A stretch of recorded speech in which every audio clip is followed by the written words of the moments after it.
Hello and welcome back to Searching for Service, brought to you by Rotary District 5950. I'm your host, Kelly Kirk. I'm Joe Kirk. And I'm Chad Larson. Before we dive into our guest today, Joe's going to remind us of our show's purpose. Am I now? Our show, yeah, this is easy. Our show's purpose is really simple. It's all about creating a space for people that want to serve by telling great stories of people who have served, organizations that you can serve with. You know, we kind of have the philosophy on this show that it doesn't matter where you serve as long as you're serving. However, we do think that Rotary is pretty snazzy and does accommodate most of those things that we are all looking for. Wonderful. And Chad? I want to thank our sponsor, Russell Hampton Companies. They are the #1 printer of Rotary licensed gear in the world. They can help you print anything. If you're watching online, you can see some of the swag. They can help from name badges to shirts, you name it. And they can also help you with printing if you're not looking for Rotary gear. So check them out at russellhampton.com. Awesome. Thank you so much. We enjoy our sponsor and all of their support. So obviously want to acknowledge them. We are going to welcome Ward Budweg, fellow Rotarian, and allow our listeners an opportunity to get to know him a little bit better. Welcome, Ward. Well, welcome to you. Thank you. Thank you. We're happy to have you. Now, we always love the opportunity for our listeners to get a deeper dive into who our guests are. And so can you share with us where you hail from? Well, I live in Decorah, Iowa right now. And I grew up in New Hampton, Iowa, about 35 miles away. So Northeast Iowa, we're 15 minutes from the Minnesota border and 35 miles from Mississippi River. So way up in the corner. Very familiar with the Decorah area. I was in track and field and went to Drake Relays at one point in my track career. So that was fun to enjoy. That's in Decorah, Iowa, isn't it? Or am I mistaken? That's in Des Moines. Oh, whoops. Close. Yeah. Only about 2 hours away, whatever. But I did go to Decorah, Iowa. So I'm mistaken. Sorry, Des Moines and Decorah for mixing the two up. You went for it. I'll give you points. I did. It's all good. My geography is just a little backwards. We're actually closer to Minneapolis than we are to Des Moines. It's 200 miles to Des Moines, and to the airport in Minneapolis, we're 140. So, interesting fact. And you needed that airport for we'll get into it. Yes, yeah, for sure. Yeah. Well, so we always ask you, you're a Rotarian? Yes, I've been a Rotarian since 1984. Currently presiding as the president, my second term as president for the club. Very active in the club activities and also the district level. I'm on the RILA board, on the foundation board, and I'm going to be district governor in 25-26. Oh, wow. Excellent. So You're doing it. I'm hopefully I'm doing it. I hope I don't get voted off the boat or off the island, but we'll see. Well, congratulations on that upcoming role for yourself. That's pretty exciting. Yeah, thank you. What did you do? What do you do for work, or did you do in your career? Well, years. Presently I serve as a handyman, a glorified handyman. So if your gutters need to be cleaned today, when we're done here, I've got to go clean a couple gutters. I'm putting the deck together this morning, and I have some trim to paint later this afternoon. So my days are full as a handyman. But well, that's an easy one. That's an easy one to stay busy. Yeah. I tell people I quit going to church because too many of the ladies in church kept grabbing me after church to have them come and put them or a cabinet door or something like that. And in the Rotary Club, over 80% of the members I've helped out with some little project around their house. So People ask me, I don't need to advertise. I just go up and do the work, and then my name gets out there. Yeah. Obviously doing a wonderful job, because if you're staying that busy. Well, and if you're not, just go to church. It sounds like. Yeah. Well, there you go. I still go to church, but You now can complete the cycle there, right? Yes, It's like, yeah. okay, if things aren't as busy, then I'll peek back into church. I'm kidding. yeah. Well, Ward, we're bringing you on because we want to hear about and talk about you rode a bike around the world. Yes. That's Yeah, fascinating. so we got to dive in it. Let's unpack that a little bit. So my first question is, what motivated you, or how did how did it even start to think about that idea? Well, I'll try to explain it. My wife Jackie, before we married, she made me sign a prenuptial agreement. The first element was I had to become a Green Bay Packer fan, and I still struggle with that. I still struggle with that one because I'm a Chicago Bears fan. And the second element was I would agree to ride my bicycle around the world with her. So it was her idea to ride our bikes around the world, and so that's it took 3 years. We took 3 years of our life. We sold everything. All we had left was basically a pickup load of family heirlooms. So just sold everything and took off on our bicycles to go and explore the world, and just a wonderful adventure out there, going 10 miles an hour. And we and I should grab that real quick. Do people see this? Do people see us? No. Yeah. Okay. Yeah, that's okay, Ward. That's quite the prenup. Yeah. I know. Yeah. What Well, would you have said, Joe? Kelly said you. As long as there were a few zeros on there, I'd be fine. Yeah. But with our process, Jackie journaled the whole adventure, and we came up with a book here, The World at 10 Miles an Hour. So we're, but as you asked, what prompted it?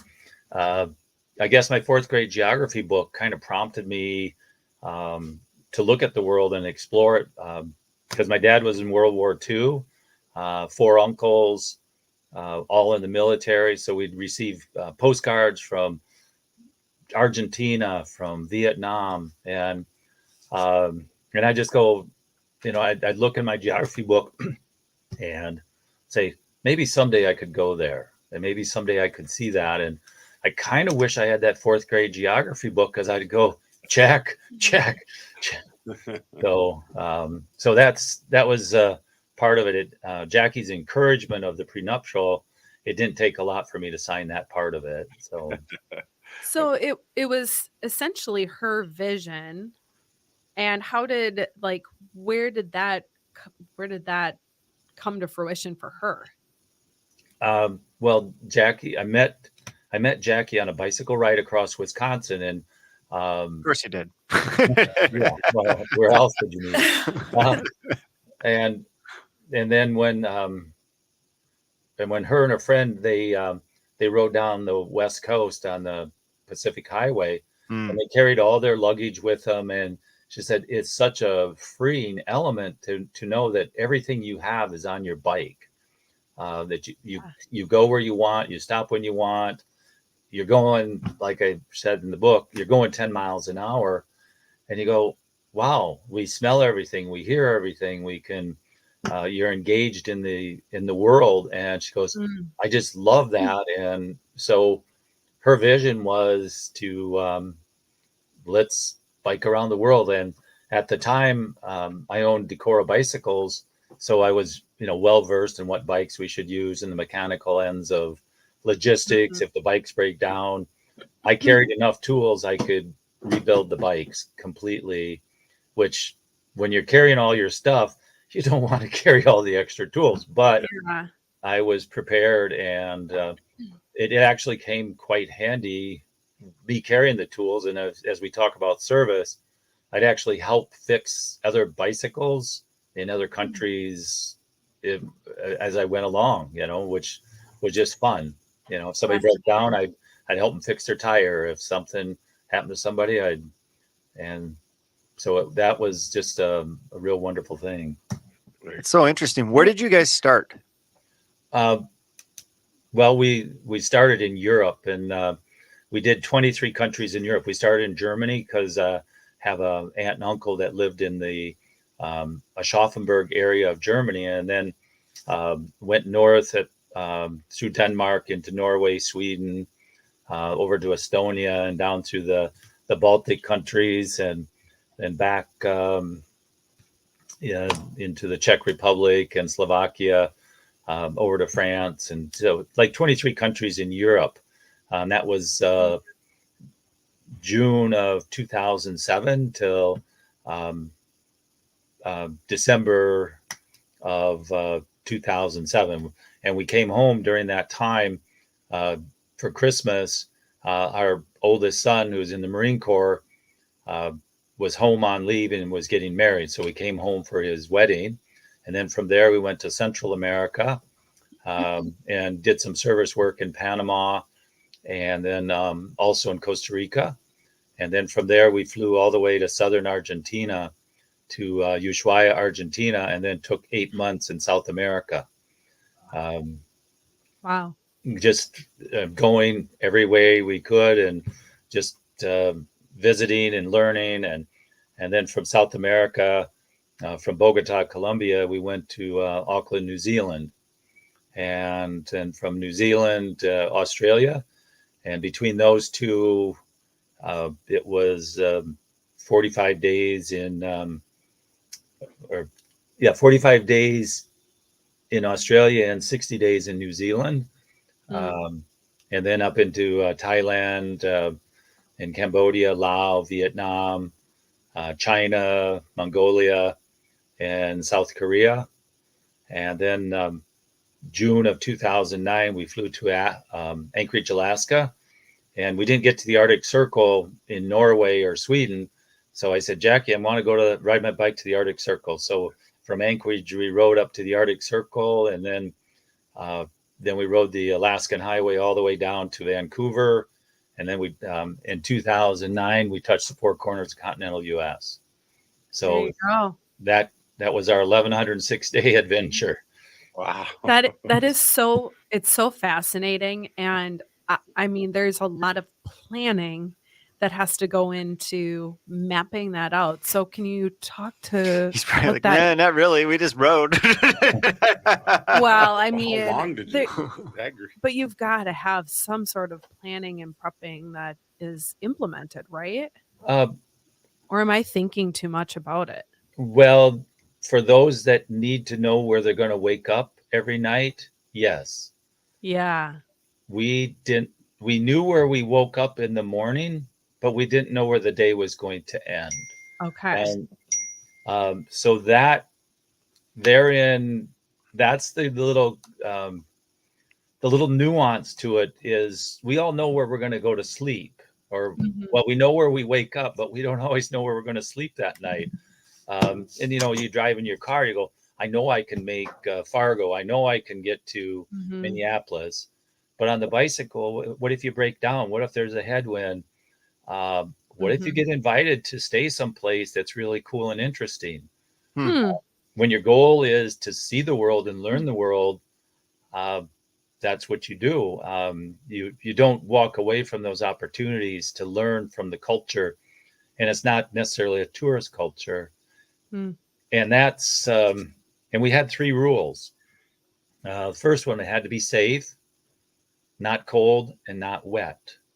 And everyone was, what does safety mean? I said, well, I don't want people shooting at me, or robbing me, and I don't want wild animals to kill me. And then not cold, our rule was, if it gets below 40 degrees, we need to go to a warmer climate. We didn't follow that rule very well. And then we didn't want to be in Arctic Circle is like the clearest indication of that. Yeah. And then our third rule of not wet, we didn't want to ride in the monsoons. So if you look at the map, we're above the equator, below the equator, we sometimes it looked as though we were going to just take a, kind of heading in one direction, then we take a hard right, and because we can see that there's turmoil or unrest in a capital city or a country.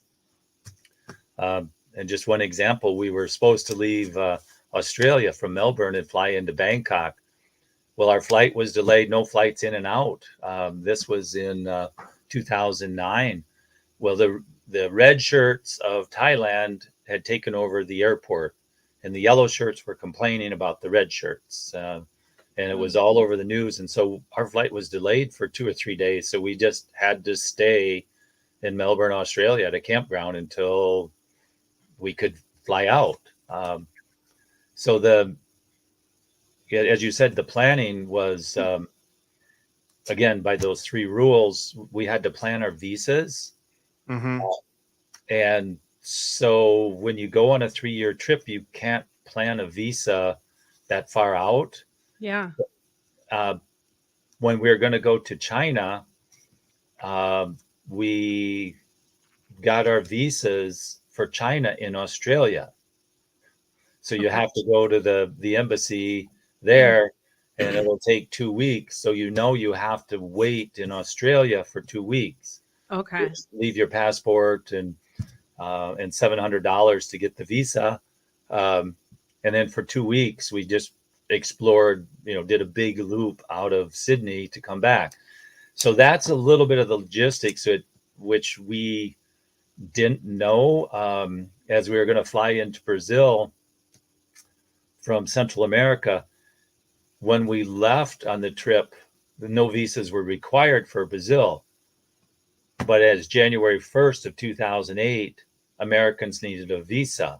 So we're going to get on the plane. They go, you have no visa to get into Brazil. So we have to go to we looked a few days earlier. And so we had to run to the Brazilian consulate in Panama City and get a visa.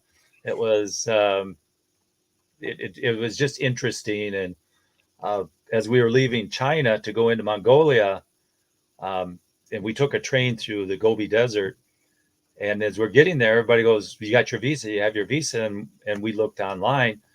Well, because America gave Mongolia $28 million, Americans don't need a visa to go to Mongolia. Everyone else did. And we were nervous, and we go like, oh, okay. So, oh my gosh. So when we say planning, yes, we planned what we were going to take. We planned how many days we'd ride before a rest. We planned how we would get our money. We planned our both sons were in the Marine Corps.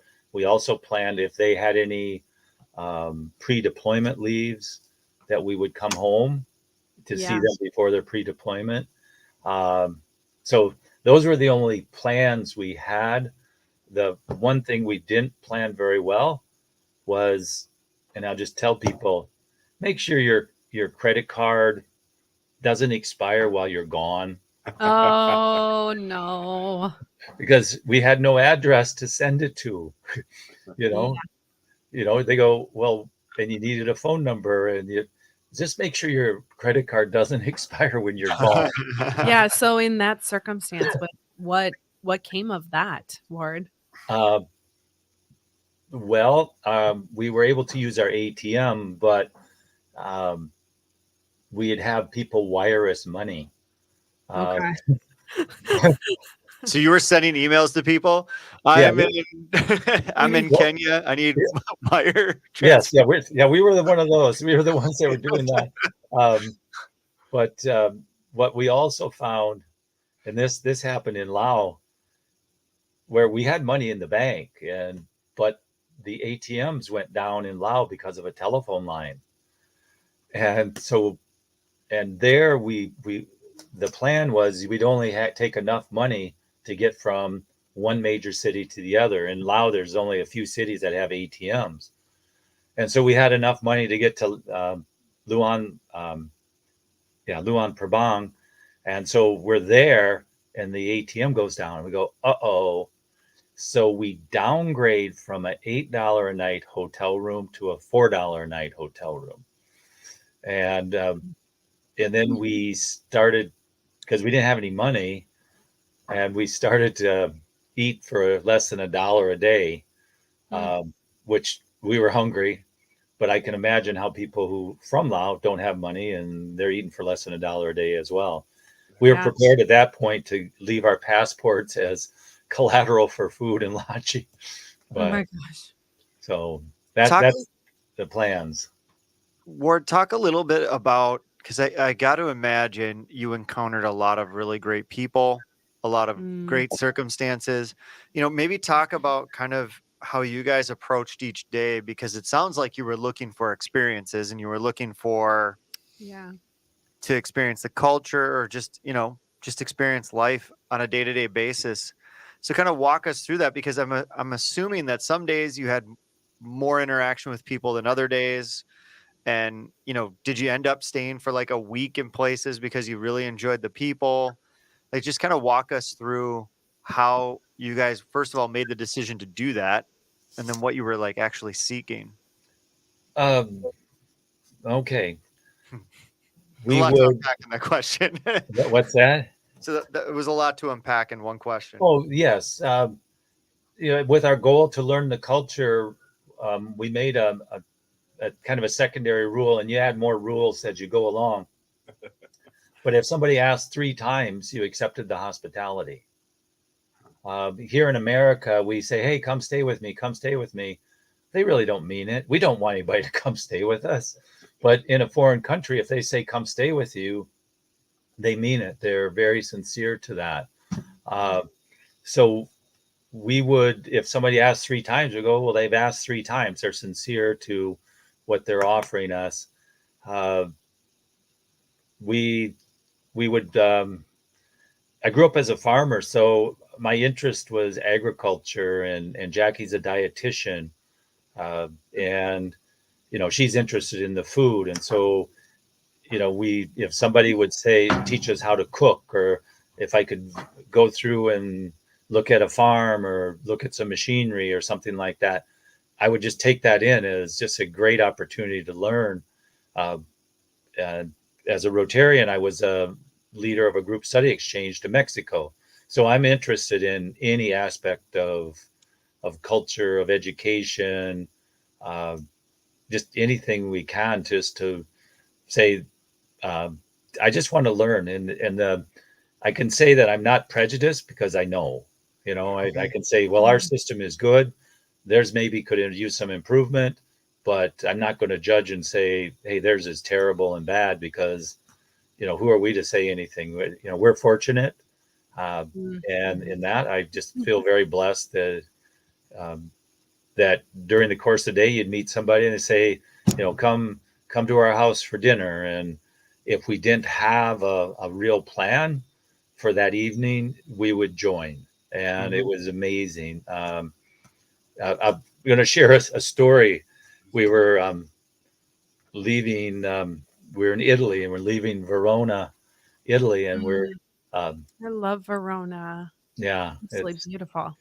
And we're heading towards France, and we just went across the northern part of Italy, from Venice and over. But as we're going, we had to go through a tunnel, and bicycles aren't loud. There's exhaust and dirty and noisy, and even with your lights, it's quite unsafe.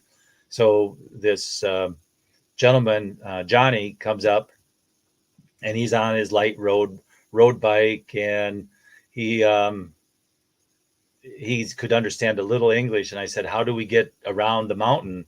And so he took away from his ride on his very light road bike, and us, with my bike weighed 130 pounds and Jackie's weighed 70, loaded with all our gear. He went slow enough and showed us how to get across the mountain. And as we got across the mountain, then he said, well, we should have a wine, because it was 10:30 in the morning. So we sit down and we have a wine. And then the mailman shows up, Tomasi, and he's a cyclist, and he looks at us and he asks Johnny, he goes, well, who are these people? What's going on? And Johnny explains to him that we're, touring, and and Thomas C goes, "Are you hungry?" And we go, No. It was again 10:30 in the morning, and he said, "No, we're not hungry." And so, but he asked a couple times, and, and then we're heading towards the coast, and we hear, and he's on a scooter and he's delivering the mail, and we hear the scooter come up right next to us, and he goes, "Are you hungry?" So it was the third time he asked. We go, "Yeah, we're hungry." So he calls his wife on the phone, and we make a left hand or right hand turn through a vineyard, and we end up at his house for lunch. Because Johnny, who gave us a ride and said, "Hey, you need to stop and have a wine because that's what Italians do," and we meet the mailman, and it was just so funny how you're invited in because he could tell we weren't a threat. It was amazing. What was the like? How did you break through the barrier of language? Or were you just encountered by individuals that could speak, some English? I speak Spanish. Jackie speaks Spanglish. Okay. And so that's our linguistic skills. We found that a smile goes a long ways. Charades. We use charades quite a bit. We also found that we carried a picture book, a picture of our home, our kids, our family, our town, our school, and we shared that. And generally, that would bring out another person's picture book, and it was just so fascinating. They go that the picture was worth that 1,000 words, and Yes. just a smile went. It's unbelievable. Just with a smile, they could tell you were sincere, and in that, I'll share a story. We're I want to say we're in Estonia, and there is free camping. You can go in the woods and camp. And Jackie said, "Well, I really don't feel comfortable camping in the woods. I just hear the sounds and I stay awake all night." Said, "Why don't we just see if we can camp in somebody's yard?" And so we heard this couple, they were behind their fenced area, and we heard them. And so Jackie, we go in, and she does some charades, and she points to her ring and points to my ring that we're a couple married. And then she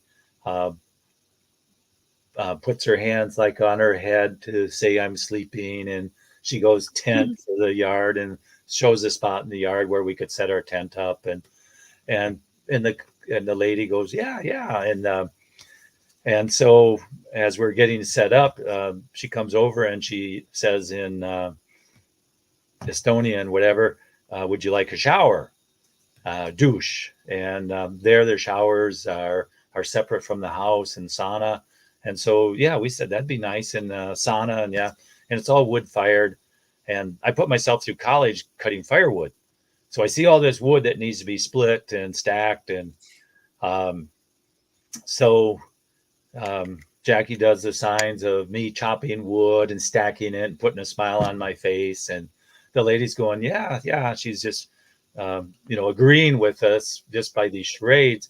So she goes in the house and runs out and hands Jackie the phone. And so on the other side the other end of the phone is a lady that's speaks English and says, "Well, she's glad you're staying in the yard, but what's the problem?" And Jackie said, "No problem. We're just very thankful, and Ward wants to chop wood." And then I added her in. I said, "Well, I could mow the lawn as well." And so the lady talks back to her and this all in different language, and talks back to her, and then gives the phone back to Jackie. And the lady says, "Well, how long do you plan on staying there?" So, oh my gosh. So it's like, well, maybe you could stay a couple extra days. I wouldn't mind the extra help, right? Extra set of hands. But we had a travel card. It had our name and our website, and Jackie handed that to her. And so during the night, she had looked on the internet to just verify who we were, and she could see we were from America. And so she comes out in the morning yelling, coffee, coffee. So invited in for coffee. And she has a Michigan shirt on.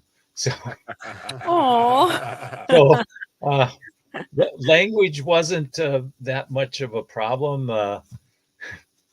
Well, I mean, in Germany, we came upon this couple that were, I think, a man and his mistress, and they had a little fight, and the mistress, they had left and they came back. The mistress came back and she was crying and she was asking different things, and I go, yeah, and then we're about ready to go to bed, and she crawls in the tent with us. Oh. Supposedly, I gave her permission to join us that evening to sleep with us. Oh. Jackie just says, "Well, don't say. You have to be careful what you're saying," because I didn't understand the German. So Yeah. we got caught sometimes. Word. Well, it's bound to happen, right? Especially you did this for you trekked around the world on your bikes for about 3 years. Is that correct? Yeah, 1,106 days. Yeah, it's bound to happen. It's not going to all be rainbows and butterflies. Was there a country or culture that surprised you the most in terms of like good, bad, or indifferent? Doesn't matter. Just like wow, that was not what I anticipated that was going to be like. Cambodia. Just we said to each other, "Did you see that? Did you see that?" When you have 5 people on a small scooter, when you have a small Toyota van as the public transport, and you see as many people on top of the van as in the van. That was just mind blowing. Like, wow, there's more people on the top. And but yeah, Cambodia was probably ranked at the top for the most surprising cultural things. In Cambodia, the electricity was all battery. They had battery charging stations, and there would be one light bulb in a house, and they'd just be off of battery. That was just amazing. And we went to the capital city of Phnom Penh, and there was electricity, but 10 miles out of town, it was so. It was just amazing how many people could get on a scooter, and how many people would be on top of the Toyota van, and that. The one day we saw the lady holding the baby, and she's on the scooter. The man is driving, but she has a stick holding the IV bag for the baby. I mean, when's the last time you saw somebody hold IV bag holding their baby and, the IVs? Yeah. Very amazing. Yeah. They're doing whatever it takes. Yeah. Yes. Did you And they're stop happy. Go ahead. They're happy. They're happy. They're happy people. Did you run into many Rotary clubs when you were traveling, or is there other Rotarians? Yes. Well, that was one of the goals of mine, was to visit Rotary clubs wherever I could. In Panama, because of my Spanish, I was able to go to Panama City Rotary Club, and I actually presented there. And they understood me, which was amazing. Throughout Argentina and Chile, I would just, wherever I could, go to a Rotary meeting. And it was hard to predict when you might be able to attend, because you'd see that the meeting would be on a Thursday and you're 150 miles away. Will you be there by Thursday? We try to use the internet to plan ahead that way.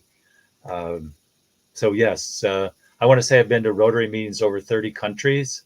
Wow. So I feel very fortunate to that. We did do, one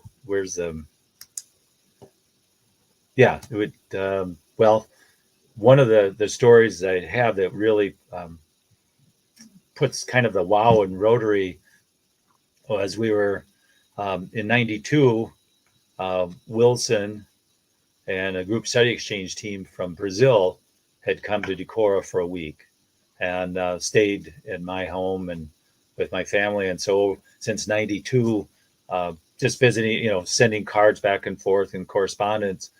And so on our flight from Central America to South America in the airplane, the center part of the airplane magazine, there's a map, telling the routes that the airline flies.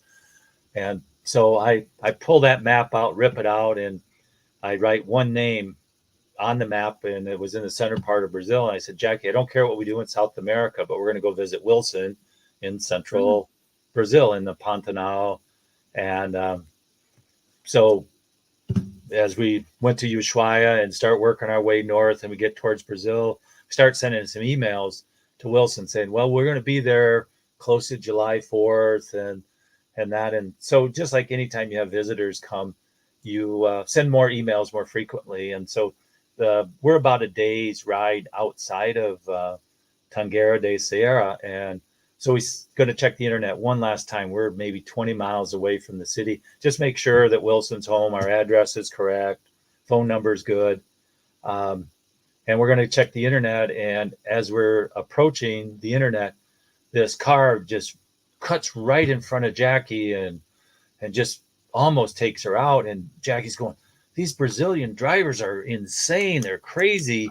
It says, it almost hit me. And then we look up, and in the back of the window, it said, welcome, Ward and Jackie. Wilson had come out on the route to find us. Oh my gosh. He knew where we were coming from. And so he had come out on the route to find us. And, he calculated and he brought an interpreter because his English is marginal. But, to engage us, and it was so wonderful. You're like, we're almost there. We're only 20 miles away. And he goes, well, how long will it take you? Well, 20 miles on the bike, 2 hours. And but Brazil's hot.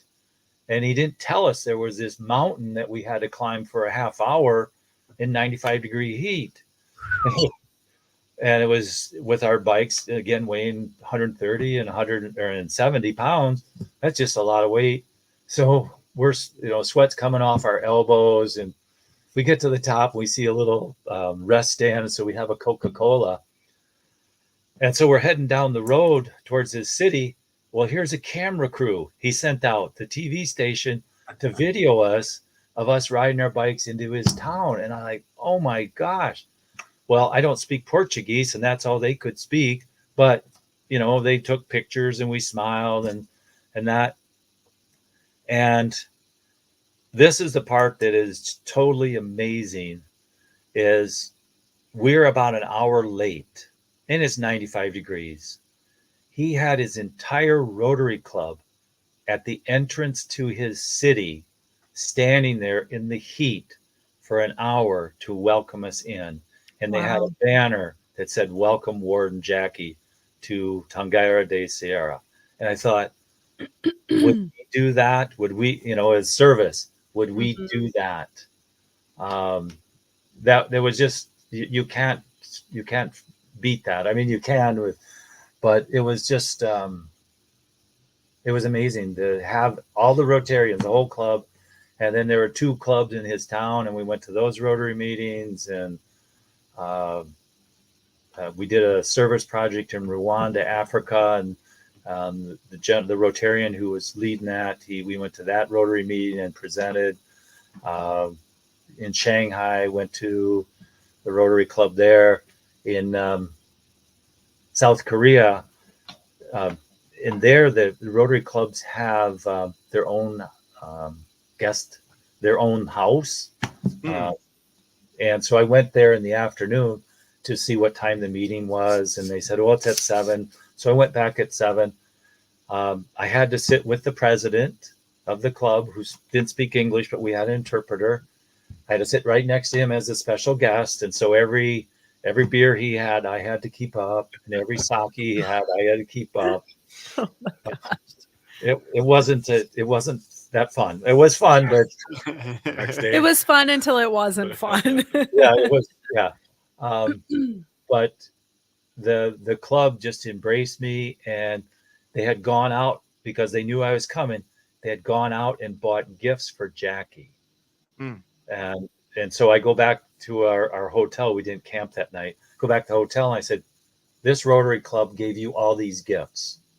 Just it was and again unbelievable. But I was a special guest of the president, and all I say to our clubs is we need to turn up a notch. Yeah. Or You at came least back get and us. you're like, so when you were on this trip, did you just put your membership on ice, or how did that work for you? I know that it's kind of a silly question, but I'm still No, our secretary kept my membership up for that time. cool. So I'm not sure how he did it, for dues and that, but Well, I think you can do like honorary membership too. I'm sure that maybe they flipped you to that. Yeah. I've got a really like obscure question. yeah. You're talking about the weight of the bikes, and you were talking about these mountains or these hills. How quickly did you guys go through brakes? Like, I'm Ooh. thinking about like you slam through brakes when you're just on a bike, normal, like 170-pound bike, or how much was it? Your weight and the weight of whatever else Yeah. it is you're carrying. Yeah. So talk about some of the logistics of the reality of the bike. Okay. With me on the bike, it was right at 300 pounds. Mm-hmm. Okay. Bike and myself, about 300 pounds. With Jackie, it would have been about Careful. 100, her and the bike would have been about 190. Okay. We went through 24 tires during our 33,500 miles. My bike wore out more tires quicker just because of more weight. Mm-hmm. With Jackie's, and we kept track of how many flats. We actually had 100 flats because we'd recorded how many flats we had. And we made a little joke. We worked as a team because I would take the tire off, the wheel off, and I'd pull the tire and find what caused the flat. And then Jackie would prep the tube and then put the patch on it. So we worked as a team for that. But we'd never put more than 4 patches on, because we'd have, with logistics, the patch would start to leak, if you have too many. And we date what day this one got patched. With her wheel, it got 10,000 miles on her front tire before she had a flat tire with the front. Wow. So in brakes, we did carry extra brake pads with us. And so, it didn't seem like we went through so many brake pads, but we are crossing from Chile to Argentina, and it was about a 4-hour climb up over the Andes, and we get to the top, and this was pretty neat. There was a Rotary sign at the top of this mountain saying the elevation, the GPS coordinates. Wow. But it had been raining, so it was the road was wet, and but we're warm because we're climbing this mountain, and we come down the other side, and it's raining now, but it's it's 45 degrees, so we're getting very cold, and I put on the brakes, and I hadn't noticed, but very quickly, because of the rain and the sand and that, my brakes went metal to metal. So I'm going down the other side of the mountain for a half hour, just praying that I can navigate the corners and Oh my. there's no brake pads. No, thank you. In this part of the world, there aren't any guardrails either. Yeah. So Yeah. you're over the edge. You're over the edge. I can legit feel my heart rate increasing just thinking about it. Yeah, it was. Like, hey, be on the bike. Yeah, I know. It was pretty scary. We got to the bottom, and Jackie was wearing a blue pullover top, and we were so cold that her lips matched the color of the top. Wow. Oh my gosh. It was we were cold, and we're at the border crossing to get everything checked. Well, there are no hotels because we were ready to get out of our wet Get a warm gear shower. and get to a hotel, and so that was a very cold day. But one of the things that, and we, with the cracked rims and that, and this, hope people can understand my philosophy here, but because my rear rim cracked more frequently because of just the weight and just the pounding of the roads, and the roads were bad. So we were, we were in Asia, and my rims had cracked. The rear rim had cracked quite a bit. And because Jackie had the least amount of weight on her front rim, I took my rear rim and unlaced it, and I took her front rim and put it on my rear. So I'd have a good rim on the rear, but now she has a cracked rim on the front. Yeah. He didn't think that was so good. She thought that was kind of mean. And I don't know, maybe just because I increased her life insurance policy during the same time. I love it. None of these things have anything to do with each other. Yeah, none. Yeah. None whatsoever. But once we got, and what I did was I would mark on the rim very finely with a marker how far the cracks were. And the cracks didn't increase at all. But when we got to Anchorage, Alaska, and we could get a new rim, I bought a new rim and put it on a new rim for her. Good There you call. go. Redeemed. Yeah, Good I was business decision there. Well, Ward, we're at our time. Can you believe how quickly this went? I feel like we could sit here and talk for hours. So many questions. I mean, it's quite incredible. It's such a feat to go through that. So we wanna thank you. Well, thank for you. carving out time to talk more in depth about it. Ward, where can people get the book that you guys put together for this? Well, they can contact us if they want a signed copy. Okay. They can send me an email, which is my last name spelled backwards, GEWDUB @yahoo.com. Awesome. And or they can send me a text at Wonderful. And we'll put all your information on the We'll put the into the website show and email in the notes. So anybody listening, check it out. But if they want a signed copy, otherwise we have them on Amazon. All right. Our local bookstore in Decorah has the books in that, but we say the books are free, but the signatures are $20. All right. I love it. Ward, thank you again. It really was an honor to hear all about you and Jackie's trip around the world on your bikes. So thank you for sharing. Well, thank you. Appreciate it. Awesome. Thank you so much for tuning in. We'll be right back. I'm your host, Kelly Kirk. I'm Joe Kirk. And I'm Chad Larson.